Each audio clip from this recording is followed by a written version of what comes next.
Gracias por continuar con nosotros. Vámonos de lleno a nuestra mesa de análisis. Invito a Ana Berta Gutiérrez, coordinadora de Comercio Exterior y Mercado Laboral del IMCO. ¿Cómo estás, Ana? Me da muchísimo gusto saludarte.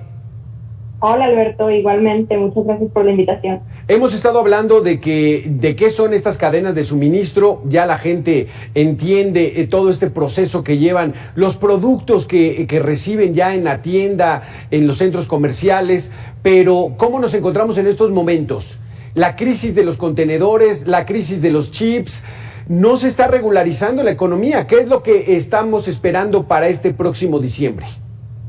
Pues mira, realmente el tema de las cadenas de suministro ya alcanzó la inflación anual al consumidor, y no solo desde el punto de vista de los insumos, sino que ya se está traduciendo en incrementos en precios de cosas que provienen de las manufacturas y que dependen fuertemente de las cadenas de suministro global, y además que están altamente ligadas, como lo está el sector manufacturero de México, con las cadenas de producción globales, particularmente en Estados Unidos, ¿no? Entonces, esto ya se nota en el incremento de la inflación subyacente, que normalmente tiene precios menos volátiles y ahorita ya lleva varios periodos por encima de la meta de Banxico, y no solamente es en los precios de los coches, que definitivamente han sufrido por la escasez de chips, sino otras cosas que dependen de las manufacturas, ¿no? De bienes electrodomésticos, bienes textiles, y todo esto, por supuesto, que tiene un impacto sobre el poder adquisitivo de la población.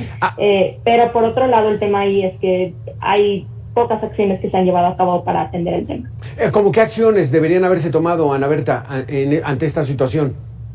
Pues mira, realmente algo que ha hecho el presidente Biden de Estados Unidos es intentar hablar con los líderes mundiales y particularmente con los de la región, y eso fue un tema prioritario en la cumbre de líderes de América del Norte de la semana pasada, pero la realidad es que para ello se necesita inyectar fondos, se necesita más inversión, porque como comentas, el tema es de la escasez de contenedores, pero también de una infraestructura de intercambio de mercancías que está deteriorada y que necesita mejoras y necesita inyección de recursos, y ahí México se enfrenta a algunos problemas, ¿no? Porque sabemos que por un lado hay una confianza mermada en las inversiones que llegan al país a raíz de algunas acciones que se han ejecutado a lo largo de los últimos años, y por otro lado tenemos el tema de riesgo de la iniciativa de reforma al sistema energético, que también representa un riesgo para los costos de operación del sector productivo y de los transportes y los puertos y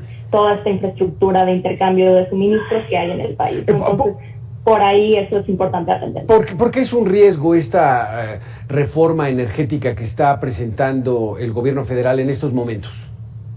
Mira, realmente está desde el punto de vista del incremento en los costos de operación simplemente, ¿no? La realidad es que toda la cadena productiva de las manufacturas y todo lo que se lleva a cabo en los puertos, las grúas, el movimiento de los contenedores, depende muy fuertemente de la electricidad, y si los precios de la electricidad incrementan, si la escasez y la calidad de la infraestructura eléctrica se deteriora, pues ahí esos precios incrementan, y eso inevitablemente ocurre, se traduce y se transmite a los precios que enfrentan los consumidores. Entonces, realmente es un riesgo. Ana Berta, pero el presidente ha dicho que si el monopolio que está formando de CFE va a ser benéfico y que incluso va a bajar hasta la electricidad y todos los costos.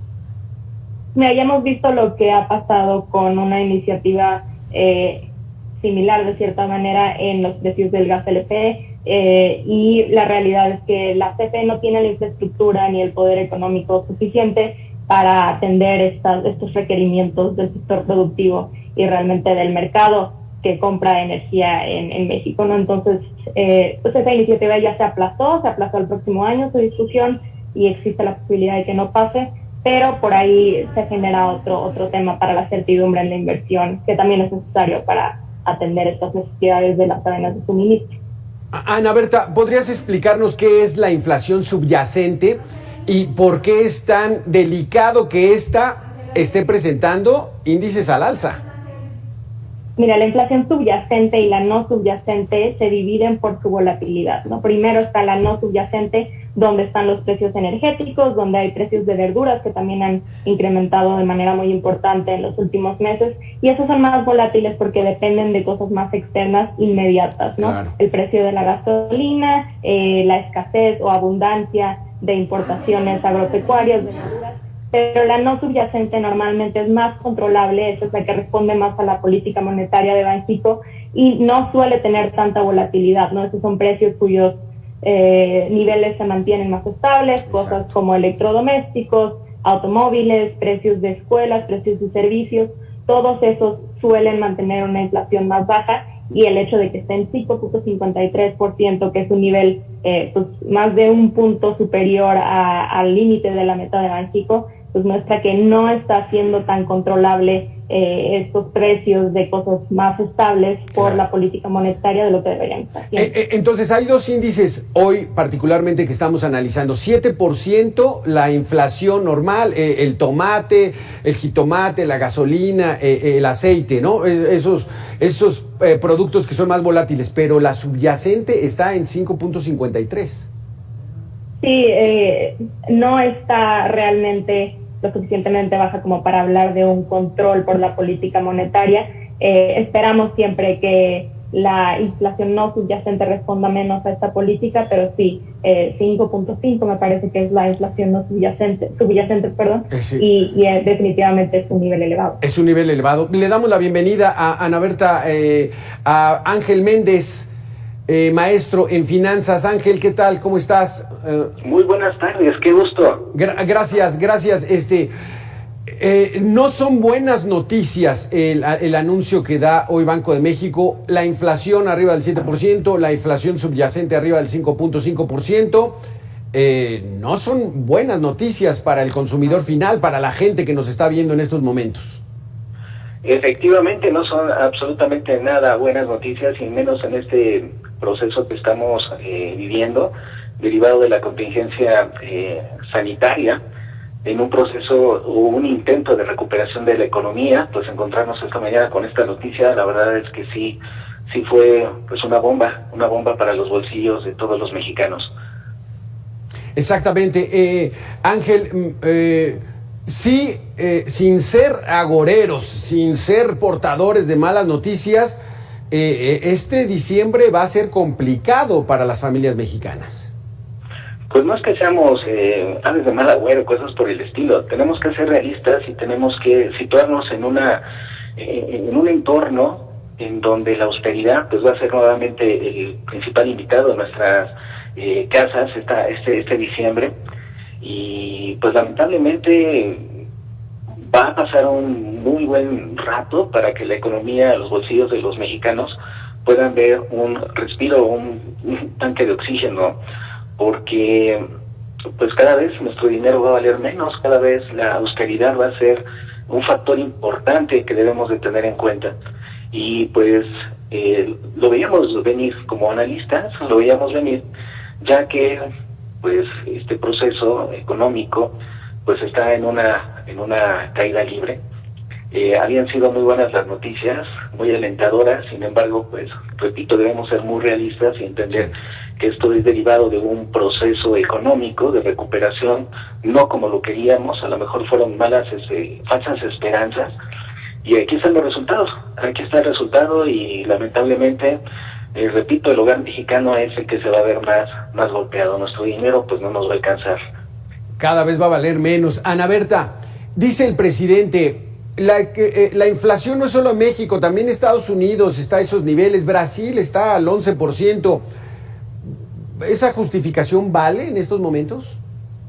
Realmente creo que, como menciona Ángel, la justificación no vale, especialmente al ver el impacto sobre el poder adquisitivo de los hogares, ¿no? También recibimos ayer malas noticias en términos de pobreza laboral, que está relacionada de cierta manera con la inflación, ¿no? Como mencionábamos hace rato, los precios de bienes esenciales, de alimentos, como verduras, han incrementado muy sustancialmente, y esto afecta el poder adquisitivo de todas las personas, pero también en mayor medida de las personas con menores ingresos, y condujo a que en el tercer trimestre del año volviera a incrementar la pobreza laboral, siendo que llevábamos un año en recuperación, y esto lleva a que 1.1 millones de personas se sumen a la pobreza laboral. Entonces creo que el tema no solo es el hecho de que la inflación sí está generalizada en el mundo, sino que en México los ingresos no están creciendo lo suficiente como para que la gente pueda compensar esos incrementos y al final del día están llevando a un mayor nivel de pobreza laboral. Entonces creo que el problema es ahí,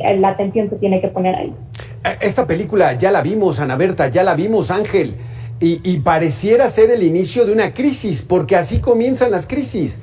Los precios suben, la gente deja de comprar, entonces los productores pierden ventas y uno empieza a vivir en un ambiente de austeridad, Ángel, como bien dices, y entonces eso es una cadena de descomposición que nos lleva ya a un círculo negativo, ¿no es así, Ángel?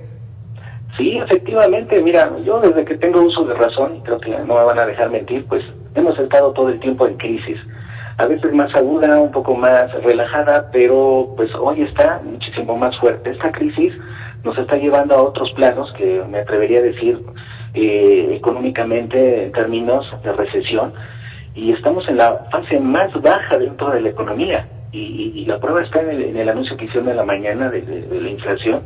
Yo creo que pues tenemos que ser realistas, tenemos que volvernos a ajustar el cinturón como siempre lo hemos hecho. Es un todo, como bien dice Berta, pues esto conlleva la falta de empleos, más pobreza, los índices se elevan. Es una situación internacional, sí, por supuesto. Estados Unidos también pues es un factor importante a considerar, porque recuerden que si a Estados Unidos le va mal, pues a nosotros nos va peor. Entonces, si vamos de la mano en esta vía global, en esta internacionalización, y si a algún país, una potencia, le va mal, pues a todos los demás en cascada, a los emergentes, pues nos va también peor. Entonces, estamos en una crisis, eso es algo real, eso es algo que debemos de tomar en cuenta, considerar que estamos dentro de una crisis, y salir de una crisis pues nos cuesta mucho tiempo. Y lo peor de todo es que estamos en ese bache, en ese valle tan profundo de la actividad económica más baja que hemos tenido. Ángel, aquí permíteme, se nos está acabando el tiempo, entonces prácticamente, ¿qué debemos hacer, Ana Berta, desde el punto de vista económico, financiero, esa perspectiva que tienen ustedes? ¿Cuál es la recomendación para las familias mexicanas en estos días? Realmente sí, hay que cuidar los egresos y tener en cuenta siempre los precios y cómo incrementan. Esa sería la recomendación para las familias, y para la política pública y en general una recomendación macroeconómica para el país es darle más impulso y poner más atención en las políticas que se están implementando para generar recuperación de empleos de mayor calidad, con mayor ingresos, con menor informalidad, porque solo así se puede conllevar el tema de la inflación que ahorita estamos viendo y que pues al parecer va a durar al menos hasta el final del año, si no es que principios del próximo año. Entonces creo que por ahí son dos elementos que se tienen que considerar. Sí, porque están presumiendo que se están recuperando los empleos y que casi ya estamos a niveles del 2019, pero están mal pagados. Tienen menores, bueno, hay recuperación en ingresos, pero hay más informalidad, la recuperación no va de acuerdo con la tendencia que debería llegar. Hay insuficiencia de empleo, subocupación, menos horas de trabajo, las que muchos trabajadores querrían. Entonces, eso es un tema. Ángel, como última pregunta, ¿qué debe hacer la familia mexicana en esta parte de la segunda quincena de noviembre y todo diciembre? Pues fomentar una cultura de prevención, ajustarnos el cinturón. Todo el mundo va a decir, bueno, ¿cómo le hacemos? No nos alcanza.